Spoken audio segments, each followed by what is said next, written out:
So Putin is Thanos, Ukraine is the Soul Stone, and the US and NATO are like Captain America and the Avengers. I am inevitable. And just like Thanos, Putin may have a misguided, if not perverse, view of the world, but also just like Thanos, there may be a method to his madness. Why is he obsessed with Ukraine? Why is the US obsessed with Putin?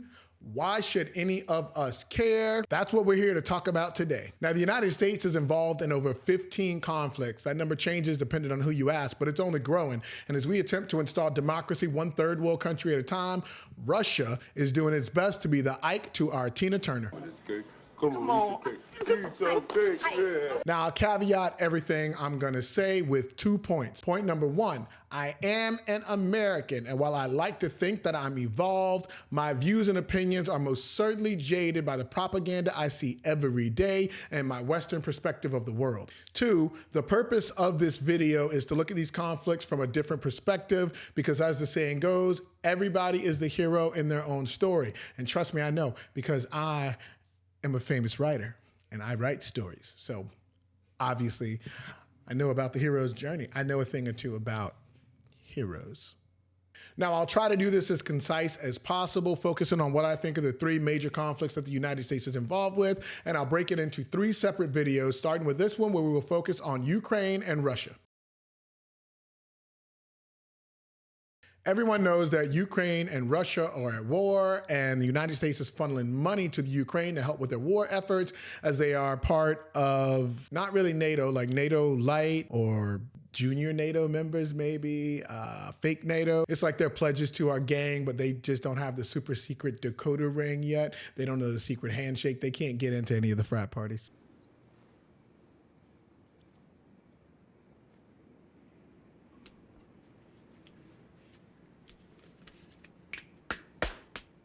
Zai, Kai, Zai, Kai, Zai, Zai, Zai, Kai. But why are they even beefing, and how does this gang turf battle impact the rest of us? Warriors, come out to play! Now, during this video, you'll hear me refer to a lot of the countries or alliances as gangs because that's all any of this is. One big mafia war. And if you're interested in any of that, you can watch my video where I discuss how the world is just a giant rerun of The Godfather. Now, if you're anything like me or you have any level of common sense, you're probably watching this video wondering who the hell is this guy and why should I listen to a word he has to say? And that is a fair question. I probably know less than what I think, but I did study international political economics and international affairs at the university, and it's something that I'm actually pretty passionate about. I've always been interested in global dynamics, but for a time I was pulled in other directions because I need that money. But now that I'm a best-selling author with more money than I could ever possibly spend, between my writing and plotting how the world will end horribly, I have time to focus on things like global crisis. Side note, if you are interested in reading a fictionalized narrative of how the world ends or how corrupt societies will lead to human demise, you can check out my books, mainly the Deconstruction series, link in the description. Also, if you join my mailing list, you will get the prequel to that for free. Cha-ching. Stop it. Get some help. Now, it's difficult to understand or even talk about Putin's motives without first talking about communism, NATO, and the fall of the Soviet Union. We hear this term a lot, but most people really don't know what it is. All they know is that it's bad, but is it? Communism is the first economic system that many of us experience or employ, and it works perfectly up to a point. I know what you're saying. When have I ever been a communist? You goddamn communist either! Now, before you go crazy and yell at your screen about how you've never been a communist, let me explain. You see, communism is like nearly every household in America where the parents work, they control the budget, and they determine what kids get what based off of who needs what. Now, generally, your parents love you, and this works out very well, so you don't have one child with an entire Yeezy outfit and the other dressing like a space-age hobo. One kid that is a neurosurgeon and the other is a starving artist. One kid that's a neurosurgeon and one that is a guitar player on the side of Nebraska. One kid that's a dentist and one kid that's never seen a dentist. One kid that is a pharmacologist and the other who is a crackhead. One kid that snorts meth and the other that's out there for tips. Don't do it. So communism is not necessarily bad. It just sucks. It's just ridiculous and ineffective at any wide scale. You know, communism works for a family. Communism does not work for a country. You entrust leaders to do what's best for the citizens, but they would do what's best for themselves because they are greedy savages. And because in a communist country, the leaders are also controlling all the money, it gets much worse, much faster. Now, in the United States, in our democracy or our fake democracy, it gives the illusion of just enough economic and political freedom to make the citizens think they are in control and keep us from uprising. So if you're watching this video and you're thinking I look different in certain parts of this video, it's because due to technical difficulties, I had to re-record a few portions, and my beard's grown out a bit, my hair's grown out, I need a haircut, and this is from the future. In both systems, the powers at the top are ultimately corrupt because absolute power corrupts absolutely. That's a quote. I read it. I don't remember who said it, but I read it. Now, generally in a democracy, you can get rid of bad actors and bring in more bad actors every 4 years or so, except for the House of Representatives and the senators and the judges. I'm not fucking leaving! The North Atlantic Treaty Organization. It's basically a syndicate, like a giant gang. Gang shit, gang shit, gang shit. It's a collection of countries that have chosen to just thug it out together. Countries like the US, the UK, France, Germany, etc. Now, this was founded in 1949, and it only had 12 members then, but now it's got 31 members. They have been recruiting and spreading democracy, because to join this gang, you do not have to accept Jesus Christ as your Lord and Savior, but you do have to accept democracy and also be heading toward a market economy, because money matters. Now, NATO is built around the principle of collective defense, which is kind of like the Three Musketeers, you know, all for one for all. Basically, you mess with any of us, you mess with all of us. But it seldom works out that way. It was also built on the idea of peaceful resolution of disputes, but for some reason, we are always at war. Remember that part about the 15 conflicts that we're currently involved in. Side note, in the news, you'll see a lot about former President Trump encouraging Russia to attack countries that don't pay their fair share into NATO. Well, sir, if we don't pay and we're attacked by Russia, will you protect us? I said, you didn't pay? You're delinquent? He said, yes, let's say that happened. No, I would not protect you. In fact, I would encourage them to do whatever the hell they want. You got to pay. He received a lot of flack for this, but love it or hate it, Trump is sometimes going to call a spade a spade. You see, essentially what NATO is kind of a shakedown. You join our gang, pay us money, and we'll keep the bad guys from bothering you. Now you tell me what that reminds you of.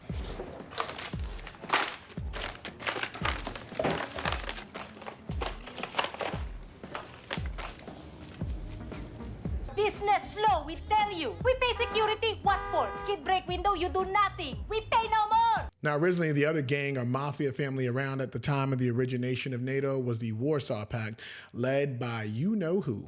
Now, this was a collection of the communist countries like Poland, Czechoslovakia, East Germany, Romania, Latvia, etc. You had NATO versus the Warsaw Pact. NATO wins, and that leads us to the breakup of the Soviet Union. This is really the crux of why Putin is so hung up on Ukraine. It's a bad breakup. Mother Russia got her feelings hurt. Russia and Ukraine have a long and sordid history. Putin says Ukraine is historically Russian land, and he sees himself as the person that's going to reunite the kingdom and restore spiritual unity. Tucker Carlson recently did an interview with Putin, one that most people were very upset about, where Putin went into an unnecessary amount of detail about just that.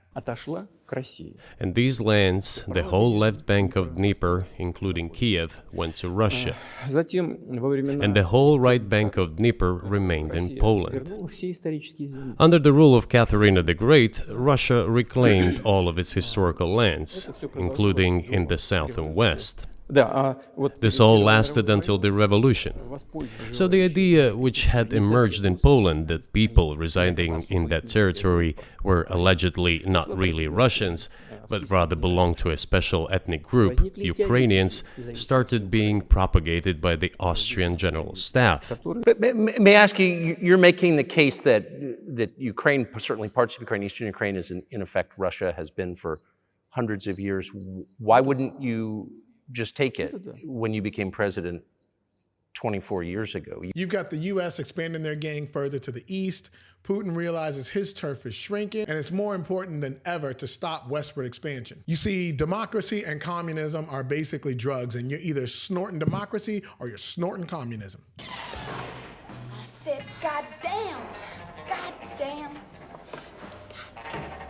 You have Russia, the big bad communist from the east. You have US, the shining light of democratic hope from the west. Remember that part about everyone being the hero in their own story? Who's right, who's wrong? It really depends on where you're sitting. Supposedly, as the story goes, sometime in the early 90s, the US said they wouldn't expand NATO any further to the east. They did. And then they started working on Ukraine. You see, currently NATO borders Russia with Norway, Finland, Denmark, Estonia, and Latvia. But Ukraine poses the biggest threat because of its size and strategic location. Bringing Ukraine fully into the NATO fold will help complete building that wall. Build that wall.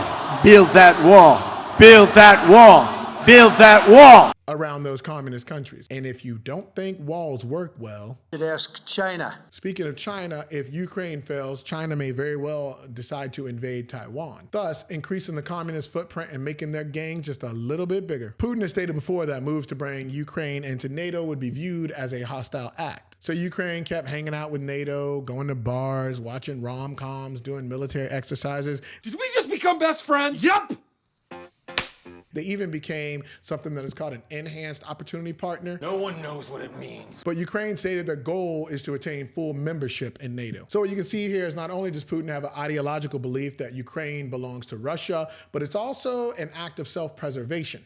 And as we all know, and history has shown us time and time again, ideologues can be very dangerous people. There may not be a cost too great for him to attain his goal. Both sides of this conflict are likely wrong, and it's not really up to the U.S. to decide who has the moral high ground. What's important for us as U.S. citizens is sifting through all the propaganda and finding out the truth. You may come to the same conclusion, but at least you're going into it with both eyes open. Now, as an American, I'm a member of the NATO gang, so I'm going to be snorting democracy and hoping that the wrongs we do will make us all just a little bit safer. Because in the end, everyone is up to some bullshit, and that includes the US. You have to decide whose crap you're willing to shovel. The second video, I will be discussing the Israel and Palestine conflict. You can view it here if it's already out. If it's not, I just pointed at nothing. Thank you for watching. If you like this type of content, be sure to like, subscribe, and share. And for the love of God, gobble up all the information you can, because what America needs right now